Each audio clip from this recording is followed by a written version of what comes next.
Dans cette vidéo, nous observerons un exemple d'application de la technique produit-somme à un trinôme.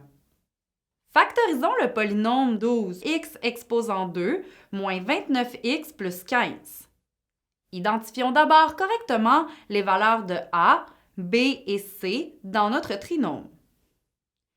A correspond au coefficient du premier terme, soit 12, et B correspond au coefficient du deuxième terme, soit moins 29. C est le terme constant, 15. La première étape consiste à trouver deux nombres dont le produit est égal à la valeur de A multiplié par la valeur de C et dont la somme est égale à la valeur de B. Dans cet exemple, le produit est égal à 12 multiplié par 15, ce qui donne 180. La somme est égale à moins 29. On cherche donc deux nombres dont le produit est 180 et dont la somme est moins 29. Allons-y par essai-erreur pour les trouver.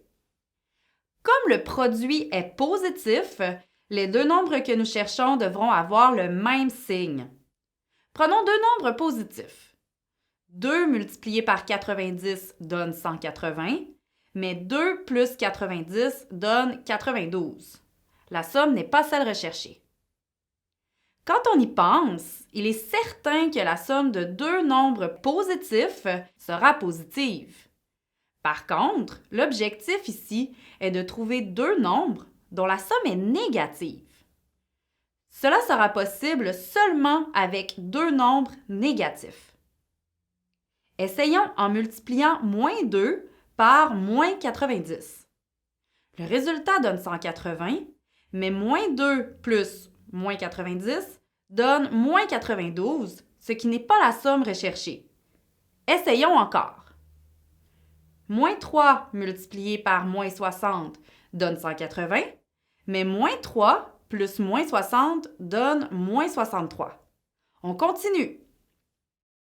Moins 4 multiplié par moins 45 donne 180, mais moins 4 plus moins 45 donne moins 49. En poursuivant ces essais, on arrive à une combinaison gagnante. Moins 9 multiplié par moins 20 donne 180 et moins 9 plus moins 20 donne moins 29. Voilà, les deux nombres sont trouvés, on peut passer à la prochaine étape. Décomposons le terme du centre par nos deux nombres, moins 9 et moins 20.